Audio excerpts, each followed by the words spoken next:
Good morning all of you. నిన్నటి క్లాస్లో మనము భారతదేశంలో జరిగిన సహకార ఉద్యమ చరిత్ర గురించి చెప్పుకున్నాము. దాన్ని రెండు భాగాలుగా మనం చెప్పుకోవడం జరిగింది. మొదటిది ఏంటంటే స్వాతంత్ర్యానికి ముందు కాలము అని చెప్పుకున్నాము. దీన్ని మరి 4 భాగాలుగా మనం చెప్పుకోవడం జరిగింది.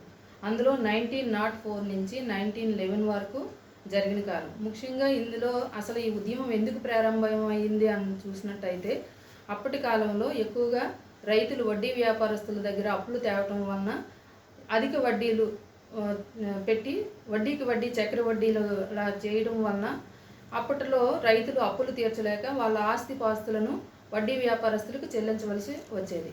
ఈ విషయంలో రైతులు తిరుగుబాటు చేయటం వలన ఇది ప్రభుత్వ దృష్టికి వెళ్ళడం జరిగిందని నిన్న చెప్పుకున్నాము. అయితే పూణే, అహ్మద్ నగర్లో జరిగిన ఈ ఉద్యమం ప్రభుత్వం దృష్టికి వెళ్ళిన తర్వాత ముఖ్యంగా రైతులు మేలు కోసము ప్రభుత్వం 3 చట్టాలను అనేది చేయటం జరిగింది.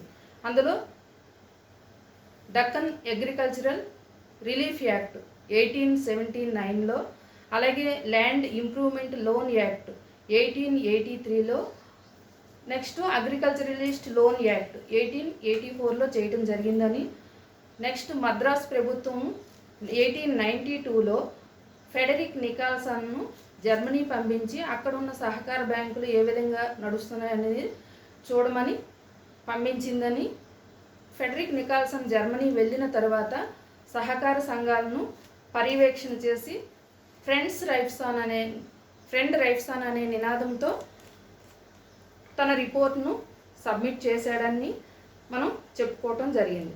ముఖ్యంగా అతను వెళ్ళి వచ్చిన తర్వాత 1901లో ఇండియన్ ఫెమన్ కమిషన్ మరియు సర్ ఎడ్వర్డ్ నేతృత్వంలో ఇంకొక కమిటీ కూడా ఫ్రెండ్స్ రైఫ్సాన్ తరహాలోనే సహకార బ్యాంకులను నిర్వహించినట్టయితే బాగుంటుందని సూచించడంతో మొట్టమొదట రుణ సహకార సంస్థల చట్టము 1904లో అనేది ఏర్పాటు చేయడం జరిగింది. ఈ చట్టము కొన్ని లక్షణాలు కూడా ఉన్నాయని మనం చెప్పుకోవడం జరిగింది. అందులో ముఖ్యంగా గ్రామీణ ప్రాంతాల్లో ఏర్పడిన సహకార సంఘాలకు, పట్టణ ప్రాంతాల్లో ఏర్పడిన సహకార సంఘాలకు మధ్య తేడా అనేది చెప్పడం జరిగింది. ముఖ్యంగా ఆ తేడా ఎలాగంటే, ప్రతి 5గురిలో 4 రైతులు ఉంటే దాన్ని గ్రామీణ సహకార సంఘమని, ప్రతి 5గురిలో 4 రైతులు లేకుంటే దాన్ని పట్టణ సహకార సంఘమని ఒక లక్షణంగా చెప్పడం జరిగింది.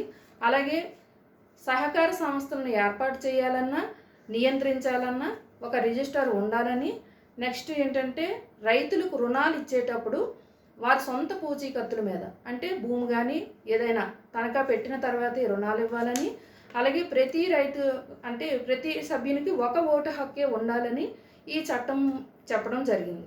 దాని తర్వాత 1912 నుంచి 1918 వరకు ఒక భాగంగా మనం చెప్పుకున్నాము. అందులో ముఖ్యంగా 1904లో చట్టం యొక్క లోపాలను సవరిస్తూ 1912లో 2వ సహకార చట్టం అనేది ఏర్పాటు చేశారని చెప్పుకోవడం జరిగింది. అయితే ఈ చట్టం ప్రకారంగా అన్ని ఏజెన్సీలకు రక్షణ అనేది కల్పించారు. అలాగే ఈ చట్టం ఏంటంటే ఓన్లీ సహకార రుణ సంస్థలే కాకుండా మిగతా సంస్థలు ఏవైనా ఏర్పాటు చేసుకోవచ్చని తెలియజేయడంతో విచ్చలవిడిగా అన్ని రకాల సహకార సంఘాలు ఏర్పాటు చేసుకోవడం జరిగిందని, దానివల్ల కొన్ని సమస్యలు రావడంతో 1914లో ఇంకొక కమిటీని సర్ ఎడ్వర్డ్ మెక్లాగన్ నేతృత్వంలో ఇంకొక కమిటీని ఏర్పాటు చేశారని, ఏర్పాటు చేసిన కమిటీ ఇప్పుడున్న సంఘాలు ఏ విధంగా నిర్వహణ చేస్తున్నారో పరిశీలన చేయమని చెప్పడంతో వాళ్ళ యొక్క రిపోర్టును 1915లో సబ్మిట్ చేశారు. ఆ రిపోర్ట్లో 1912 చట్టం యొక్క లోపాలను తెలియజేస్తూ, ముఖ్యంగా ఎక్కువగా సభ్యులకు నిరక్షరాస్యత ఉండటం వలన సంఘాలు కరెక్ట్గా పనిచేయలేదని, అలాగే తమకు ఇష్టం వచ్చిన వాళ్ళకి రుణాలు ఇవ్వటం వలన, తర్వాత ఏంటంటే ఎప్పుడు అవసరమైందో అప్పుడు కాకుండా రుణాలు ఆలస్యంగా ఇవ్వటం ఒకటి, అలాగే మూలధనాన్ని ఇష్టం వచ్చిన రీతిలో ఖర్చు పెట్టడము, నెక్స్ట్ ఏంటంటే చెల్లింపులు సక్రమంగా ఇచ్చే రుణము సకాలంలో ఇవ్వలేదు కాబట్టి చెల్లింపులు కూడా సకాలంలో లేవని తెలియచేయటం జరిగింది. ఇవి తెలియచేసిన తర్వాత సంస్థలు సక్రమంగా నిర్వహణ చేయాలంటే వాళ్ళు మెక్లాగన్ ఆధ్వర్యంలో కొన్ని సూచనలు కూడా ఇవ్వటం జరిగింది. అందులో ముఖ్యంగా ఏంటంటే సహకార సూత్రాల గురించి ప్రతి సభ్యునికి తెలియాలి. అలాగే రుణాలు సభ్యులకు మాత్రమే ఇవ్వాలి, సభ్యులు నిజాయితీ ప్రాతిపదికనే రుణాలు ఇవ్వాలి. అలాగే సభ్యులకు ఇచ్చిన రుణాలను దరఖాస్తు చేసుకునేటప్పుడు పరిశీలించి రుణాలు ఇవ్వాలి. రుణాలు ఇవ్వటమే కాకుండా ఆ రుణాలను ఏ విధంగా వినియోగిస్తున్నారనేది కూడా గమనిస్తుండాలి. నెక్స్ట్ ఏంటంటే ఎక్కువగా పొదుపు చేసేటట్టు ప్రోత్సహించాలి. ఎక్కువ మొత్తంలో పొదుపు చేసిన దాని నుంచి రుణాలు ఇవ్వాలి. చెల్లింపులు కూడా సక్రమంగా ఉండాలని చెప్పడం జరిగింది. అలాగే ఖచ్చితమైన కాల పరిమితిలో చెల్లింపులు ఉండేటట్టు కూడా ఉండాలని మెక్లాగన్ కమిటీ వాళ్ళు వారి యొక్క సూచనలో తెలియజేయటం జరిగింది. తర్వాత మూడోది ఏంటంటే 1990 నుంచి 1929 వరకు ముఖ్యంగా మాంటెస్ చేమ్స్ఫర్డ్ చట్టం ప్రకారంగా అన్ని సహకార సంస్థలు ప్రభుత్వ ఆధీనంలోకి రావటం వలన ఇక్కడ నుంచి ఉద్యమం మరికొంచెం పటిష్టమైందని చెప్పుకున్నాము. ముఖ్యంగా 1920 నుంచి 29లో ఉన్న ఆర్థిక పరిస్థితులను ఉద్యమం మరింత పెరగడానికి అవకాశం వచ్చిందని, అదే కాలంలో పంజాబ్ మద్రాసులో 1925లో, ముంబైలో 1926లో Indian central banking enquiry committee రుణాలు అందించడం జాప్యం చేస్తున్నారని, అదే కాకుండా రుణాలు అనుకున్నంత ఇవ్వటం లేదని తెలియచేయటం జరిగింది. అలాగే 1932లో మద్రాస్ సహకార సంస్థ మరియు 1934లో మద్రాస్ సహకార తనఖా బ్యాంకు సంస్థలు ఏర్పడ్డాయని కూడా నిన్న మనం చెప్పుకోవడం జరిగింది. లాస్ట్ది అంటే ఫోర్త్ది 1930 నుంచి 1946 వరకు ఒక భాగంగా మనం చెప్పుకోవడం జరిగింది. అందులో ముఖ్యంగా 1930లో ఏర్పడిన ఆర్థిక మాంద్యము, వ్యవసాయ ఉత్పత్తులకు ధరలు పడిపోవటం, వీటి వల్ల ఈ ఉద్యమం అనేది మళ్ళీ మూలపడింది, అంటే ఆగిపోయిందనేసి మనం చెప్పుకున్నాం. అలాగే ఎందుకు ఆగిపోయింది, ఏంటి కారణాలు అన్నది తెలియజేయడానికి కొన్ని కమిటీలను ప్రభుత్వం ఏర్పాటు చేసింది. దాంట్లో ముఖ్యంగా ఆ కమిటీలు ఏంటంటే ముఖ్యంగా మద్రాసులో విజయరాఘవాచార్య కమిటీ, ట్రావెన్కోర్లో మైసూరులో రిహాబిలిటేషన్ ఎంక్వైరీ కమిటీలు, గ్వాలియర్లో కాలే కమిటీ, ముంబైలో మెహతా అండ్ బన్సాలీ కమిటీ, పంజాబ్లో వేస్ కమిటీ మొదలైనవి సహకార సంస్థల పునరుద్ధీకరణకు అంటే పరిశీలించడానికి నియమించబడ్డాయి. తిరిగి 1939-45లో జరిగిన రెండవ ప్రపంచ యుద్ధంలో ధరలు పెరగడంతో సహకార సంస్థలు మళ్ళీ ఆర్థికంగా పుంజుకున్నాయని నిన్న మనం చెప్పుకోవడం జరిగింది. అలాగే 1944లో అగ్రికల్చరల్ ఫైనాన్స్ సబ్ కమిటీ నిర్వహిస్తున్నటువంటి ప్రొఫెసర్ డిఆర్ గార్డిల్ సంస్థలు గురించి ఈ కొన్ని సూచనలు అనేది చేయటం జరిగిందని మనం చెప్పుకోవడం జరిగింది. అందులో ముఖ్యంగా సహకార సంస్థలకి తక్కువ రుణ పరిమితి ఉండాలి, సభ్యులు నిజాయితీ ప్రాతిపదిక వాళ్ళు ఎంతవరకు అయితే చెల్లించగలరో దాన్ని బట్టే నిర్ణయించాలి. అలాగే చిన్న సహకార సంస్థలకు ప్రభుత్వం కూడా ఆ ఖర్చులను భరించాలి. నెక్స్ట్ ఏంటంటే ఇచ్చిన రుణాలను మార్కెటింగ్తో జత చేయాలి అనేసి సూచనలు చేశారని కూడా నిన్న మనం చెప్పుకోవడం జరిగింది. అదేవిధంగా 1945లో ఆర్జీ సరై ఆధ్వర్యంలో కోఆపరేటివ్ ప్లానింగ్ కమిటీ అనేది సహకార సంస్థలు నిదానంగా వృద్ధి చెందడానికి 2 కారణాలను కూడా తెలియజేయడం జరిగింది. అందులో ముఖ్యంగా ప్రభుత్వం తక్కువగా కల్పించుకోవటం, తర్వాత సభ్యుల నిరక్షరాస్యత కూడా ఈ 2 కారణాలు అనేది మనం చెప్పుకోవడం జరిగింది.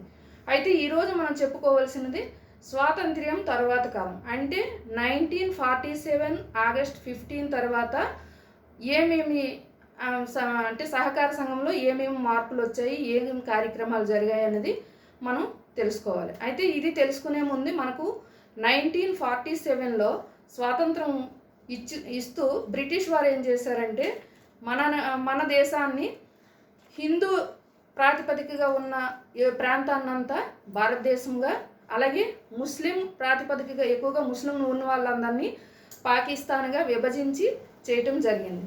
ఆ తర్వాత అంటే ఒక కమిటీని ఏర్పాటు చేశారు. డాక్టర్ బిఆర్ అంబేద్కర్ ఆధ్వర్యంలో ఒక కమిటీని ఏర్పాటు చేసి మనకి రాజ్యాంగ రచన అన్నది చేయటం జరిగింది. ఇది 2 సంవత్సరాల 11 నెలల 18 రోజులు పట్టిందనమాట. ఈ రాజ్యాంగ రచన చేయడానికి అంతకాలం పట్టింది. ఇవి అయిన తర్వాత ముఖ్యంగా జనవరి 26 1915 మనకి అది సబ్మిట్ చేయడం జరిగింది. అప్పుడే మనకి నిజమైన స్వాతంత్రం వచ్చిందని మనం రిపబ్లిక్ డేగా జరుపుకోవడం కూడా జరిగింది. అయితే ఆ తర్వాత ఏంటంటే 1950లో అప్పటి ప్రధానమంత్రి జవహర్లాల్ నెహ్రూ ఆధ్వర్యంలో ప్రణాళిక సంఘం అనేది ఏర్పాటు చేయడం జరిగింది. ప్రణాళిక సంఘం ఏర్పాటు అయిన తర్వాత పంచవర్ష ప్రణాళికలు అనేవి ప్రతి 5 సంవత్సరాలకు ఒకసారి పంచవర్ష ప్రణాళికలు అనేవి తయారు చేయటం జరిగింది. ఇప్పటి వరకు మనకి అంటే మోడీ గారు వచ్చే వరకు అంటే 2014 వరకు 12 పంచవర్ష ప్రణాళికలు అనేవి జరగడం జరిగింది. అవి ముఖ్యంగా 1951 నుంచి 1956 వరకు మొట్టమొదటి పంచవర్ష ప్రణాళిక అన్నది జరిగింది. అందులో ముఖ్యంగా వ్యవసాయ రంగానికి ముఖ్యంగా ప్రాతినిధ్యం ఇవ్వడం జరిగింది. 1956 నుంచి 1961 వరకు రెండవ పంచవర్ష ప్రణాళిక అనేది చేయటం జరిగింది. దీంట్లో ఎక్కువగా పారిశ్రామిక రంగానికి ప్రాధాన్యత ఇవ్వటం జరిగింది. తర్వాత 1961 నుంచి 1966 మూడవ పంచవర్ష ప్రణాళిక అనేది చేయటం జరిగింది. ఆ తర్వాత 1966 నుంచి 1969 వరకు ప్లాన్ హాలిడేస్, ఎందుకంటే ఈ కాలంలో ముఖ్యంగా ఇండో పాకిస్తాన్ యుద్ధం అనేది జరిగింది. అప్పుడు పంచవర్ష ప్రణాళికలు అమలు కాకుండా యాన్యువల్ ప్లాన్స్ మాత్రమే చేయటం జరిగింది. తర్వాత 1969 నుంచి 1974 వరకు నాలుగో పంచవర్ష ప్రణాళిక అనేది జరిగింది. తర్వాత 1974 నుంచి 1978 వరకు ఐదవ పంచవర్ష ప్రణాళిక చేయడం జరిగింది. 1978, 1980 మళ్ళీ రోలింగ్ ప్లాన్ అనేది చేయడం జరిగింది. ఆరో పంచవర్ష ప్రణాళిక 1980 నుంచి 1985 వరకు జరిగింది. అలాగే ఏడో పంచవర్ష ప్రణాళిక 1985 నుంచి 1990 వరకు ఏడో పంచవర్ష ప్రణాళిక జరిగింది. తర్వాత 1990 నుంచి 1992 మళ్ళీ యాన్యువల్ ప్లాన్సే చేశారు.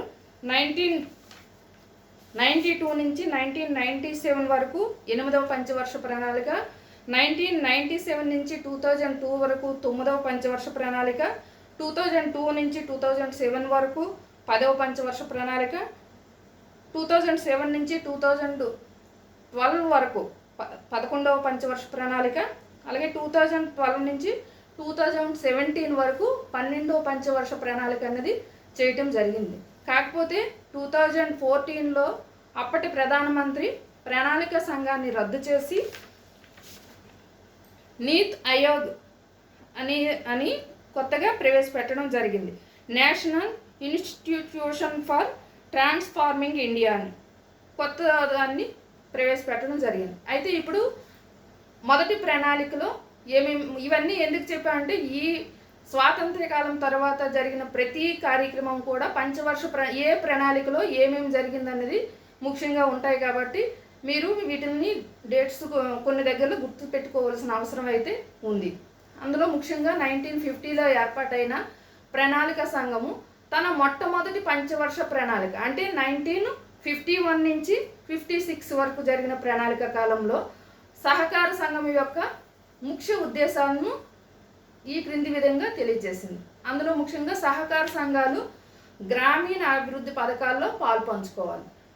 ఇక్కడ పాల్పంచుకోవడం అంటే మిల్క్ డిస్ట్రిబ్యూషన్ కాదు, భాగస్వాములు కావాలి, అందులో అభివృద్ధి కార్యక్రమాల్లో పాల్గొనాలని. అలాగే రెండోది ఏంటంటే చాలా చక్కటి రుణ వ్యవస్థను అభివృద్ధి చేయాలి. చక్కగా అనేసి అంటే ముఖ్యంగా అన్ని రుణం ఇచ్చేటప్పుడు ఎవరికి ఇవ్వాలి, ఎంత ఇవ్వాలి, ఎప్పుడు ఇవ్వాలి, మళ్ళీ ఎప్పుడు కడతారు అని కరెక్ట్గా ప్రాసెస్ అంతా ఫాలో అయ్యి రుణం ఇచ్చేటట్టు ఉండాలి. అలాగే చెల్లింపులు కూడా కరెక్ట్గా ఉండేటట్టు చూసుకునేదాన్ని మనం చక్కటి ఆర్థిక రుణ వ్యవస్థ అని అంటాం. అలాగే సహకార సంఘాలను పరిశ్రమలకు, గృహ నిర్మాణాలకు, మార్కెటింగ్కు, వ్యవసాయానికి మరియు ఇతర రంగాలకు విస్తరించాలి. అంటే సహకార సంఘాలు ఇక్కడ ఓన్లీ రుణాలకే కాకుండా వ్యవసాయానికి అనేసే పరిమితం కాకుండా మిగతా వాటికి కూడా పరిశ్రమలకు కానీ, గృహాలు అంటే ఇండ్లు నిర్మించుకోవడానికి కానీ, మార్కెటింగ్కి కానీ ఇటువంటి కార్యక్రమాలకు కూడా చేస్తే బాగుంటుందనేసి వీళ్ళు సూచించడం జరిగింది. నాలుగోది ఏంటంటే సహకార సంస్థల్లోని పెద్దవారికి ట్రైనింగ్ ఇవ్వడం. అంటే ఇక్కడ ఏజ్ అనేది కాదు, ఇక్కడ ఏంటంటే పెద్దవారిని అంటే సహకార సంఘాల్లో ఎవరైతే లీడర్స్ ఉంటారో, ప్రెసిడెంటు, సెక్రటరీ, ట్రెజరరు మొదలగు వారు ఎవరైతే ఉంటారో సంఘాన్ని నిర్వహించేవారు వాళ్ళందరికీ శిక్షణలు ఇవ్వాలి అనేసి చెప్పడం జరిగింది. దాని తర్వాత ముఖ్యంగా శ్రీ ఏడి గోర్వాల నేతృత్వంలో అఖిల భారత గ్రామీణ రుణాల సర్వే కమిటీ, ఇది మీకు బిట్స్లో ఇస్తారు, all India rural credit survey committee విస్తరించడం కూడా ఇస్తారు, అంటే ఎలాబరేట్ చేయాలని. నెక్స్ట్ ఏంటంటే అది ఎప్పుడు ఏర్పడింది అనేది కూడా ఇస్తారు, ఎవరి ద్వారా ఏర్పాటు చేశారనేది కూడా ఇస్తారు. అయితే ఇది 1951లో all India rural credit survey committee అనేది శ్రీ ఏడి గోర్వాల నేతృత్వంలో అఖిల భారత గ్రామీణ రుణాల సర్వే కమిటీ తెలుగులో అయితే ఏర్పడింది. ముఖ్యంగా సహకార రుణాలు కావలసిన మోతాదులో సక్రమంగా అందించలేదని, పెద్ద రైతులకు మాత్రమే ఇస్తున్నారని, గ్రామీణ స్థాయిలో ఉన్నటువంటి ప్రాథమిక సహకార సంస్థలు చాలా బలహీనంగా లోపభూయిష్టంగా నడుస్తున్నాయని వారి రిపోర్ట్లో తెలియజేశారు. అంటే ముఖ్యంగా ఇక్కడ ఏంటంటే మనకి హెల్త్ బాగాలేనప్పుడు ఎంత మోతాదులో మెడిసిన్ వేసుకోమంటే అంత వేసుకోవాలి, అంతకన్నా ఎక్కువ తక్కువ వేసుకుంటే అది పనిచేయదు. అదేవిధంగా రుణాలు కావలసిన మోతాదులో సభ్యులకు ఇవ్వకపోతే తక్కువ ఇస్తే వాళ్ళకి చాలదు, ఎక్కువ ఇస్తే యూటిలైజేషన్ అది అవుతుంది. కాబట్టి ఎంత కావాలో అంత ఇవ్వాలి. అలాగే పెద్ద రైతులకి ఎవరైతే భూస్వాములు ఉన్నారో వాళ్ళకి అప్పులు ఇస్తున్నారు, పలుకుబడి ఉన్న వాళ్ళకి, అలాంటి వాళ్ళకి, మిగతా చిన్న చిన్న రైతులకి ఇవ్వలేదని. అలాగే గ్రామీణ స్థాయిలో ఉన్నటువంటి ప్రాథమిక సహకార సంఘాలు చాలా బలహీనంగా ఉన్నాయి, అంటే కరెక్ట్గా నడవటం లేదు, కరెక్ట్ నిర్వహణ జరగలేదని, లోపభూయిష్టంగా ఉన్నాయి. అంటే ఇక్కడ ఎవరికి పడితే వాళ్ళకి అప్పులు ఇవ్వడం, సకాలంలో అప్పులు చెల్లించకపోవడం, ఇవన్నీ కొన్ని ప్రాబ్లమ్స్ అయితే ఉన్నాయని తెలియచేశారు. ముఖ్యంగా అది ఎవరు తెలియచేశారు? All India rural credit survey committee వాళ్ళు 1951లో సబ్మిట్ చేశారు. ఇది ముఖ్యంగా ఏడి గోర్వాల నేతృత్వంలో జరిగింది. ఇతను సహకార సంఘాలు సక్సెస్ కావాలి, బాగా నడవాలి అని అంటే కొన్ని సూచనలు కూడా చేశారు. అందులో ముఖ్యంగా సహకార సంస్థల్లో రాష్ట్ర ప్రభుత్వాలు కూడా అన్ని స్థాయిల్లో పాల్పంచుకోవాలి, అంటే బాధ్యత తీసుకోవాలని రాష్ట్ర ప్రభుత్వాలు కూడా బాధ్యత తీసుకోవాలి. అలాగే సహకార రుణాలు, మార్కెటింగ్ మరియు ప్రాసెసింగ్ కలిపి పనిచేయాలి. ఇవన్నీ కలిపి పనిచేస్తేనే, ఎందుకంటే అప్పులు ఇచ్చిన దానికి తిరిగి మార్కెట్ సేల్స్ చేయడానికి ఇవన్నిటికీ ఒకదానికొకటి సంబంధం ఉంది కాబట్టి ఇవన్నీ చేయాలని.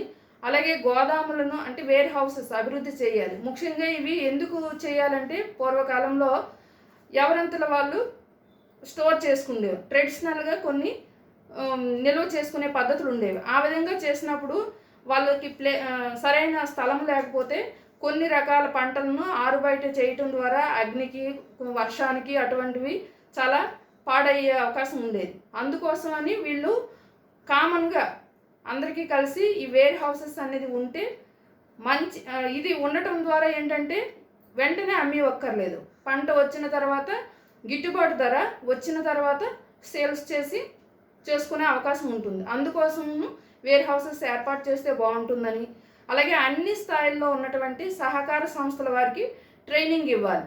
ఇక్కడ ఏంటంటే మొదట చెప్పుకున్న దాంట్లో ఎవరైతే లీడర్స్ ఉన్నారో వాళ్ళకే ట్రైనింగ్ ఇవ్వాలనేసి మనం చెప్పుకున్నాం. కానీ ఇక్కడ ఏంటంటే అన్ని స్థాయిలు, గ్రామీణ స్థాయి, జిల్లా స్థాయి మొదలుగా అన్ని స్థాయిల్లో ఉన్న వాళ్ళకి అందరికీ కూడా ట్రైనింగ్ ఇచ్చినట్టయితే సహకార సంఘాల గురించి వాళ్ళకి అర్థమవుతుంది.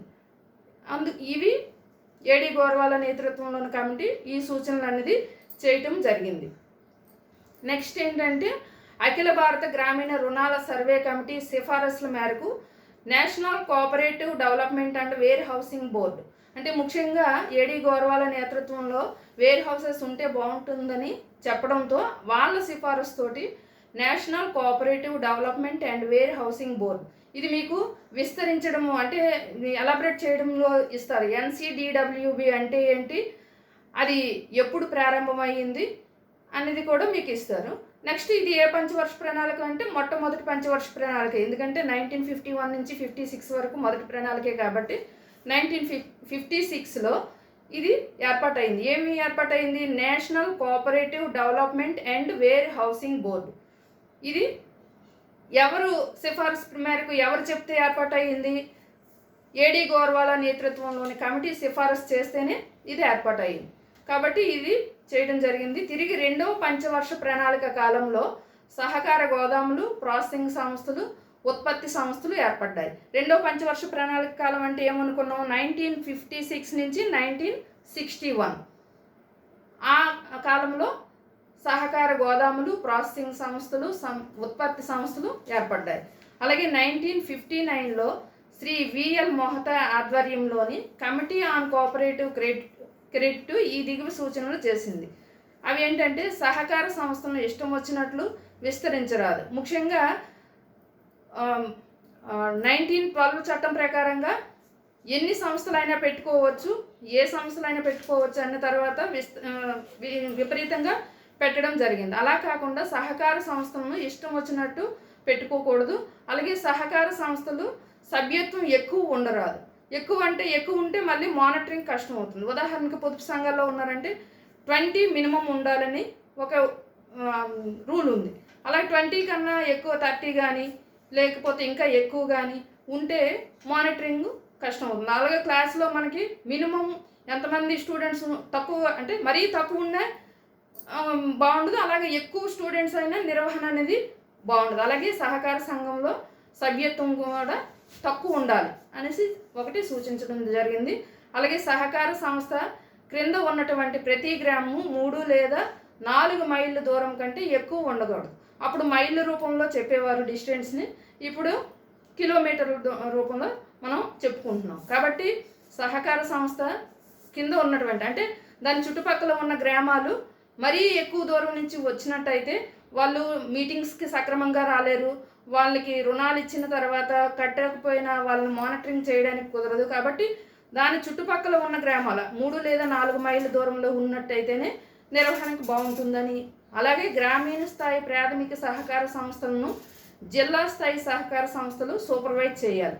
ఏవైతే గ్రామీణ స్థాయిలో ఉన్నాయో వాళ్ళని జిల్లా స్థాయిలో ఉన్న వాళ్ళు సూపర్వైజ్ చేసినట్టయితే ఒకవేళ సక్రమంగా నడవకపోతే వాళ్ళు సూచనలు అవి ఇచ్చి ఏమైనా ప్రాబ్లమ్స్ ఉన్నా సాల్వ్ చేయడానికి బాగుంటుంది. అలాగే మూడవ పంచవర్ష ప్రణాళిక కాలం అంటే 1961 నుంచి 1966 మూతపడిన సహకార సంస్థలను చేయతీవడం. అంటే కొన్ని కారణాల వలన మూతపడవచ్చు. ఉదాహరణకి గ్రూప్ సంఘంలో ఏవైనా సమస్యలు వచ్చినప్పుడు గ్రూప్ సభ్యుల మధ్య అందులో సంస్థలో ఉన్న వాళ్ళకి పడకపోయినా, రీపేమెంట్స్ సరిగ్గా కాకపోయినా, ఇటువంటి సమస్యలు ఉండేటప్పుడు మూతపడే అవకాశం ఉన్నది. ఆ విధంగా మూతపడిన సంఘాలకి ఇవి జిల్లా స్థాయిలో ఉన్నటువంటివి సపోర్ట్ చేయాలన్నమాట. మూతపడిన సహకార సంస్థలు చేయత ఇవ్వటము, అలాగే సహకార రుణాలు సహకార వ్యవసాయం మీద కేంద్రీకరించడం. అంటే సహకార రుణాలు ఏంటంటే అప్పులు ఇచ్చేది సహకార వ్యవసాయం, ఇండివిజువల్గా కాకుండా అందరూ కోఆపరేటివ్గా వ్యవసాయం చేసినట్టయితే బాగుంటుందని వాటి మీదకి అనేది దృష్టి కేంద్రీకరించడం జరిగింది. అలాగే 1963లో జాతీయ సహకార అభివృద్ధి సంస్థ నేషనల్ కోఆపరేటివ్ డెవలప్మెంట్ కార్పొరేషన్, ఇది కూడా మీకు ఎన్సిడిసి అని ఇస్తారు. దానికి పూర్తిగా మీరు నేషనల్ కోఆపరేటివ్ డెవలప్మెంట్ కార్పొరేషన్ అనేది రాయాలి. ఇది ఎప్పుడు ఏర్పాటు అయిందంటే 1963లో. ఇది దేనికి ఏర్పాటైంది? ఈ సహకార సంఘాలు ఏవైతే ఉన్నాయో వాటికి దీని ద్వారా రుణాలు ఇచ్చి వాటికి అవసరమైన రుణాలను ఇవ్వటము, ఏవైతే వాళ్ళకి కావలసిన ఎరువులు కానీ పురుగు మందులు కానీ ఏవైనా ఉంటే వాటి కోసము సపోర్ట్ చేయడం కోసం, దాని అభివృద్ధి కోసం, సహకార సంఘాల అభివృద్ధి కోసం ఈ కార్పొరేషన్ అనేది ఏర్పాటైంది. ఎప్పుడు ఏర్పాటైంది? 1963లో. అదేవిధంగా ఇదే కాలంలో national federation cooperative sugar factory ఏర్పడింది. ఇది కూడా మీకు ఏ పంచవర్ష ప్రణాళిక కాలంలో అనేసి అంటే మూడవ పంచవర్ష ప్రణాళిక కాలంలో అనేసి మీరు రాయాలి. మూడవ పంచవర్ష ప్రణాళిక కాలం 1961 నుంచి 1966. అదేవిధంగా 1966లో ఏర్పాటైన all India rural credit review committee. AIRCRC. ఇది మీకు ఇంతకు ముందు చెప్పింది all India rural credit survey committee A D Gorwala నేతృత్వంలో ఏర్పాటైందని. అది 1956లో 51లో ఏర్పాటైంది, అంటే మొట్టమొదటి పంచవర్ష ప్రణాళిక కాలంలో. ఇది 1966లో all India rural credit review committee, అది సర్వే కమిటీ. ఈ రెండింటికి డిఫరెన్స్ మీరు చూసుకోవాలి. ఇది ఎప్పుడు ఏర్పాటైంది, తర్వాత ఎవరి ద్వారా ఇది ఏర్పాటైందంటే ముఖ్యంగా ఇక్కడ అప్పటి చైర్మన్ శ్రీ బి వెంకటప్పయ్య, అతను ఆధ్వర్యంలో ఈ కమిటీ అనేది ఏర్పాటైంది. ఆ కమిటీ ఇప్పటి వరకు ఉన్న సంఘాల పనితీరును గమనించి 1969లో సమర్పించిన తన రిపోర్ట్లోని కొన్ని సూచనలు అనేది చేయటం జరిగింది. ముఖ్యంగా చిన్నకారు రైతుల అభివృద్ధి సంస్థ ఏర్పాటు. అంటే ఇక్కడ పెద్ద పెద్ద రైతులు వాళ్ళనే కాకుండా మిగతా చిన్నకారు రైతుల కోసం కూడా ఒక సంస్థ ఏర్పాటు చేయాలి. అలాగే గ్రామీణ విద్యుదీకరణ సంస్థ ఏర్పాటు చేయాలి. గ్రామ స్థాయిలో ప్రాథమిక సంఘాలు పనిచేసేలాగా చేయటము, అలాగే జిల్లా స్థాయి సహకార బ్యాంకులను బాగా పనిచేయగలిగే ప్రాంతాలకు మార్చటము, ఖచ్చితమైన చెల్లింపులకు పాలసీలు చేయటము, చెల్లింపు కాని స్వల్పకాల రుణాలను మధ్యకాల రుణాలుగా మార్చడం. ముఖ్యంగా ఇక్కడ స్వల్పకాలం అంటే ఏంటి, మధ్యకాలం అంటే ఏంటి, దీర్ఘకాలం అంటే ఏంటి అనేది తర్వాత లెసన్స్లో మనం వస్తుందో అప్పుడు చెప్పుకుందాం. అలాగే రుణాల కొరకు చేసుకునే దరఖాస్తు ఫారం సులభంగా నింపేలాగా చేయటం. ముఖ్యంగా సభ్యులందరూ ఇక్కడ నిరక్షరాస్యులు కాబట్టి ఎక్కువ మంది నిరక్షరాస్యులు ఉండటం వలన చదువుకున్న వాళ్ళే దరఖాస్తులు నింపడంకి చాలా కష్టం అవుతుంది. కాబట్టి దరఖాస్తు సింపుల్గా ఉండేటట్టు అయితే నింపడానికి ఈజీగా ఉంటుంది. ఈ విధంగానే బ్యాంకుల దగ్గర కానీ ఎంఆర్ఓ ఎండి ఆఫీసుల దగ్గర కొంతమంది చదువుకున్న నిరుద్యోగులు ఉండి దరఖాస్తు ఫారాలు నింపే పరిస్థితి ఇప్పటికీ కూడా ఉంది.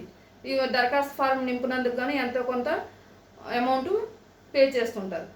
అది సులభంగా ఉంటే రైతులు నింపుకునేటట్టు, ఇంచుమించు కొన్ని చదువు వచ్చిన వాళ్ళు నింపేటట్టు ఉంటుంది. కాబట్టి రుణాల కొరకు చేసుకునే దరఖాస్తు ఫామ్ సులభంగా నింపేలాగా చేయటం, అక్కడ ఏవి అవసరమైందో ఆ ఇన్ఫర్మేషనే ఉంచినట్టయితే బాగుంటుందని.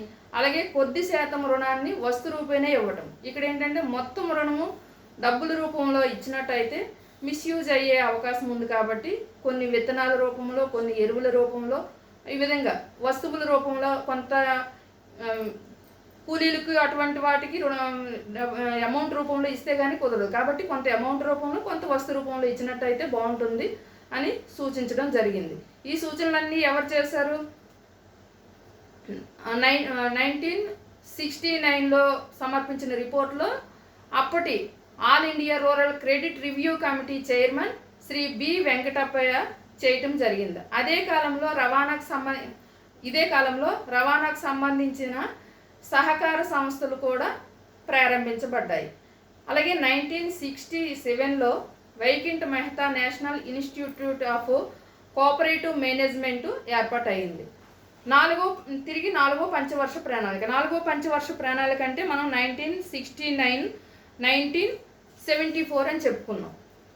ఆ కాలంలో జిల్లా స్థాయి సహకార బ్యాంకుల పునరుద్ధీకరణ ప్రాధాన్యత ఇచ్చారు. అంటే ఇప్పుడు జిల్లా స్థాయి సహకార బ్యాంకులు ఒకవేళ ఏవైనా కరెక్ట్గా నడవకపోతే వాటిని మళ్ళీ పునరుద్ధీకరణ చేయడానికి ఎక్కువ అవకాశం అనేది ఇవ్వడం జరిగింది. ఇది నాలుగో పంచవర్ష ప్రణాళిక కాలంలో జరిగింది. అలాగే Indian farmers fertilizer cooperative limited కాండ్లాలో ఏర్పాటు చేశారు. ఇది కూడా మీకు బిట్స్లో చాలా important. Indian farmers fertilizer cooperation అంటే ఇఫ్కో, దీన్ని విస్తరించడము అనేసి అయినా ఇస్తారు. ఇది ఎక్కడ ఏర్పాటు అయింది అనేది కూడా ఇస్తారు. ఇది ఏ పంచవర్ష ప్రణాళిక కాలంలో ఏర్పాటు అయిందని కూడా ఇవ్వచ్చు. కాబట్టి ఇవి ఇంపార్టెంట్ విషయాలు అయితే మీరు గుర్తుపెట్టుకోవాలి. వీటి సక్సెస్ దృష్ట్యా దీన్ని 5వ పంచవర్ష ప్రణాళికలో అంటే 1974-79 అని పడింది. కాకపోతే 1974-78 వరకు దీన్ని కొనసాగించారు. తర్వాత 6వ పంచవర్ష ప్రణాళిక కాలంలో జాతీయ వ్యవసాయ మరియు గ్రామీణ అభివృద్ధి బ్యాంకు ఏర్పాటు చేశారు. ముఖ్యంగా 6వ పంచవర్ష ప్రణాళిక అంటే 1980 నుంచి 1985 ఈ కాలంలో జాతీయ వ్యవసాయ మరియు గ్రామీణ అభివృద్ధి బ్యాంక్ అనేది ఏర్పాటు చేయడం జరిగింది. ఈ కాలంలో పాడి సహకార సంస్థలు కూడా చాలా ఏర్పడ్డాయి. ముఖ్యంగా ఇక్కడ మధ్యప్రదేశ్, రాజస్థాన్, నెక్స్ట్ కర్ణాటక ప్రాంతంలో ఎక్కువగా ఈ పాడి సంస్థలు అనేవి ఏర్పాటు చేయడం జరిగింది ఈ కాలంలో. అలాగే 7వ పంచవర్ష ప్రణాళిక కాలం అంటే ముఖ్యంగా ఇక్కడ 1985-90లో 7వ పంచవర్ష ప్రణాళిక అనేది జరిగింది. ఈ కాలంలో రుణాల చెల్లింపు మీద, ఎరువుల సహకార సంస్థల ద్వారా మార్కెట్ చేయటం మీద కేంద్రీకరించారు. ఆ సమయంలో ఎక్కువగా ఎరువులు సహకార సంస్థల ద్వారానే ఇచ్చారు. కాబట్టి ఆ 7వ పంచవర్ష ప్రణాళిక కాలంలో ముఖ్యంగా దీని మీద ఎక్కువగా ప్రాధాన్యత ఇవ్వడం జరిగింది. ఈ కాలంలో ఏక గవాక్ష పద్ధతి ద్వారా రుణాలు అందించడం జరిగింది. దీన్నే సింగిల్ విండో సిస్టమ్ అని మనం అంటాము. అంటే రుణాలు ఇవ్వడము, తీసుకోవటం, మిగతా ఏవైనా అంటే ఒక్కొక్క దానికి ఒక్కొక్క సంస్థను ఏర్పాటు చేయడం కాకుండా అన్నిటికీ ఒకే పద్ధతి ద్వారా ఇవ్వడం కానీ తీసుకోవటం కానీ అన్ని చేయాలన్న విధానంతో ఏక గవాక్ష పద్ధతి అనేది ఏర్పాటు చేశారు. ఈ విధంగా స్వాతంత్రం తర్వాత కాలంలో సహకార సంస్థలన్నీ మంచి పురోగతి సాధించడం జరిగింది. నెక్స్ట్ లెసన్లో మనం రైతుల సహకార సంఘం ఆవశ్యకత గురించి తెలుసుకుందాం.